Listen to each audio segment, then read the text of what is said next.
Hi, my name is Mark Burnett, and in this video I want to talk about the Russian economy, give you an update. The motivation for this video is an article I saw in The Economist that just came out. When I was in college, I used to read The Economist because it had nice statistical data at the back. And further, when I was getting my master's, I started reading it. In my PhD studies, I kind of dropped out reading The Economist because I realized a lot of the articles in there were more based on opinion and not solid economic fact. And in this article, it has a front page display of Moscow with a lot of people eating ice cream and holding hands on a sunny day in front of St. Basil's Cathedral in Moscow. And the caption is something to the effect that the Russian economy soars while the Western economies are faltering. And I just want to take a look at that type of headline. You don't even have to go into the article because you have to log in, register, and I'm not really into that, especially for a magazine or a website that is supposedly respected but comes out with a headline like that, even if it was a little bit clickbaity. The argument is that the economy in Russia is growing on a GDP level, and they have a, low unemployment rate. Maybe they have a little bit of inflation, but that's primarily driven because the economy is doing so well in Russia. That seems a little bit strange. And then they also say that unemployment, we have a problem in the West as well. For example, they specifically mention America, Canada, and the European economy, as they use the term, flirting with recession. Let's drill down to this data and let this facts speak for themselves. I try to be factual, and if I make a claim, I like to back it up. The fact is the unemployment rate in the US is 4.3%. Okay, that doesn't seem to me like any kind of soaring unemployment. What that actually is saying is that it's a pretty much right around the normal rate of unemployment, because you have structural unemployment, frictional unemployment, and cyclical unemployment. Structural related to some massive change, like going from an industrial to a post-industrial society, and during this retooling, there's going to be some natural level of unemployment. Frictional means, okay, let's say my wife is a lawyer or a doctor and she takes a job in San Francisco, and I leave my construction job, and for a short time I have to find a new construction job in California. So these are unemployment which is usually factored out of the unemployment situation. And that leaves us with just cyclical unemployment. And at this point in the US, the cyclical unemployment is basically, I would put it as zero, depending on where you define what's called the natural rate of unemployment. That's a term perhaps you might be familiar with from Milton Friedman or the New Consensus, the New Keynesian Consensus, Michael Woodford, etc. Whether you believe in all that. So the first thing about the article, that Russia is soaring and the US has an unemployment problem, you can clearly see that that is not true. The EU, flirting with recession, I can speak for Poland, the country I'm in, it has GDP growth of 5.3%. And whenever you use the term Europe is flirting with recession, you have to drill down and look at the numbers. There may be economies for a specific reason in Western Europe that don't have as robust growth, and I can address that in another video. But the country that I'm in and I reside in and I participate in is growing phenomenally. In fact, there's a claim out there by some economists that it will overtake the UK in terms of standard of living soon. That is a pretty bold claim, but not necessarily once I'm on the ground and looking at this economy here. So the first component of the claim by The Economist is that the West is not keeping pace with the Russian economy. In my opinion, and you can refute it, is clearly false. Now let's take a look at what's happening in Russia. According to, again, I don't look at the aggregate data because that's false. According to the aggregate data, it's growing leaps over, bounds and leaps, like building to building. mountaintop to mountaintop. But if we look at the aggregate user input data from, again, a statistical site called Numbeo, you can look it up. Numbeo states that we'll call it the after-tax income of the average Russian is $571. This is a decrease from what it was 2 months ago. I think it was almost $597, I believe. Now it's at $571. When you couple that with inflation, and they have massive inflation, as evidenced by whether you go on Telegram and you talk to the Russian people who still have access to free information, a free flow of information, or you look at any other objective indices, such as the Central Bank of Russia claiming they have inflation and boosting interest rates to 18%, it brings the true disposable income, that is after tax, after expenses, for an average person in Russia to about, at current, 514 is the expenditures to live a very basic, Spartan, rustic life. So that's about $50 of true disposable income. $50 a month for an average Russian, and that's a very base living. Now, again, the data has to be examined one step closer. This is not a statistical mode, that's an average. So this average is skewed by very high Moscow inflated salaries, as well as St. Petersburg, that are artificial. The mode would probably, and if you look at pensioners earning $200 and something a month, the mode would probably be, if you took true disposable income, you're talking about $20 a month. And I was talking to somebody who was took a vow of poverty because they were in a religious order, actually a Catholic religious order. They were in a Jesuit. A few years back, he said he got $50 a month free spending money with a vow of poverty. Whereas, that's total vow of poverty. $50 a month was his allotment, where he could buy a book maybe or something. Where the average Russian, if you look at the mode, they might have $14. Now here's the kicker. The Russian ruble is declining. Many people say, well, what's happening?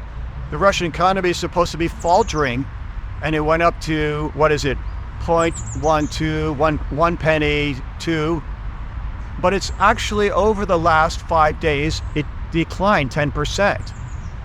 And that tells me that's some evidence that maybe it's not as strong as they claim in this artificial pegging of the ruble. It will soon come down and collapse. So here's my point about the ruble collapsing. If the ruble is artificially pegged to the dollar, which I believe it is, and people are making the claim sanctions aren't working. Well, sanctions are not instant, mix of something, protein shake. It takes some time, usually a lag of a few quarters. If the ruble is artificially pegged to the dollar, what is the true value of the ruble? And the reflective disposable income of the mode of the average Russian person, let's say the mode is like $14 or something, it might be $1. It might be $2 if we put it in terms of the actual free market trading value of the ruble. It might be a penny. I think it's negative. Where does this come from? It comes from the idea that in Moscow, they know better than you. They treat people like cattle. The most efficient economy, this is an economic fact that no economist in the world can refute. The most efficient economy in terms of production and allocative efficiency are free markets. When you remove the free market aspect, whether it be China or in Moscow and Russia, and people become cattle, productive and allocative efficiency turn negative. One of the problems Russia is having to further this is a labor shortage. This labor shortage is exacerbated. It's exacerbated by the fact that foreign workers cannot be attracted to Russia anymore because the word is out. Russia may have not a transparent, media, free economy. YouTube shut down. Nobody knows what's going on. Maybe you drink some potato water and stare at the wall and hope one of your neighbors tells you what's going on. But the rest of the world knows that if you go to Russia to be a worker and earn Russian wages that are supposedly better than yours, let's say from Africa or India, chances are you're not really going to Russia to work in a factory and send money back home. You're going to the front line, and you're not going back home. Ever. Not even in a bag. So the word is out. They can't attract labor, cheap labor anymore, because there are no migrant workers going into Russia. The Russian people do not have fled that they can, or they're hiding somewhere, and the losses are very high, and we know what the geopolitical losses are.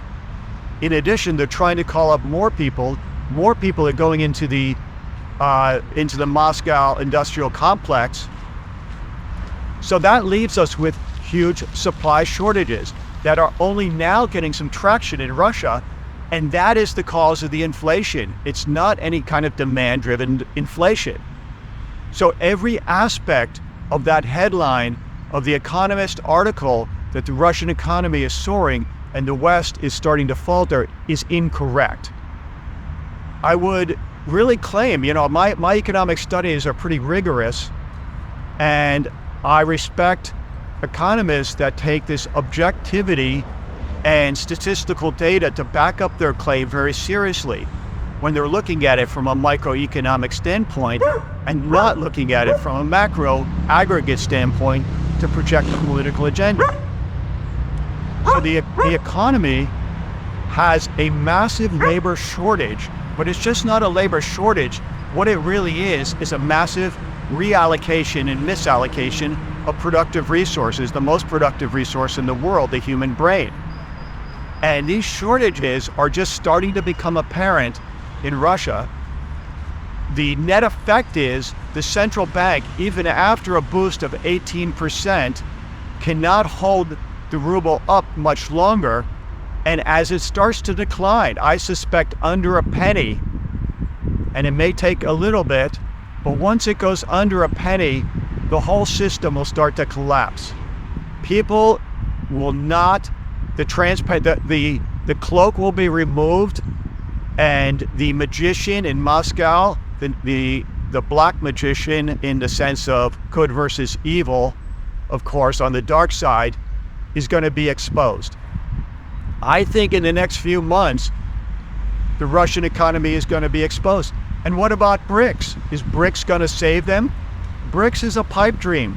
Maybe the conceptual framework was started in New York, I believe in Goldman Sachs, some banker, and they had this, kumbaya moment, warm fuzzies of an alternative that would provide real sustainability and democracy. But Brazil, India, China, Russia, these are not free economies. And if the head of the snake, Russia, is no longer viable, everybody's like, Russia big, Russia strong. No, it's not. It's nothing. It's paper. People are fleeing. Workers do not want to immigrate. There's nobody to grow potatoes. There's nobody to make clothing. Sanctions are kicking in. They have a real economic problem in Russia. And in the West, you could say, well, there's a lot of YouTubers out there, stagnant America, and we're going to collapse. I'm going to tell you, I'm not, okay, I'm like Yoda. I've been around a little bit. I remember in the early 1970s, there were people calling that was the end of America. I have heard this in the 1970s. I heard it in the 60s, the 70s, the 80s, the 90s, the 10s, the teens, and now that it's the end of the, and every time I hear that, I wonder and scratch my head why average household income in America is like, in the 70s, $1,000 a year, and I can go back to America with the wide roads and the big parking spaces and just blow cash left and right and have a pretty good life surfing on the beach and go into amusement parks in Orlando why, when I travel the world, things don't look as good. So I wonder if these economists on YouTube really have any economic basis. And if they did, they would be more cautious in their prognostications. And because as an economist, the first thing I know is economists are horrible prognosticators. I know I just prognosticated the downfall of Russian economy, but I think there's reasonable evidence, and I'm saying it cautiously. So that's my video. That's my video on the pulse of the Russian economy, kind of as a rebuttal of the Economist article that the Russian economy is soaring and people are eating ice cream and celebrating in Red Square, and the West is on decline. I would say take every descriptive adjective about economics in that article, and similarly people on YouTube and people who are claiming BRICs and maybe even some BRICs crypto, and reverse it. Do the opposite. Zig when people zag. And that's probably closer to the truth about the Russian economy and the Western economy. I think we'll see a big peace dividend soon. My name is Mark Bernard. I'm a monetary economist. Have a great day. Thank you very much.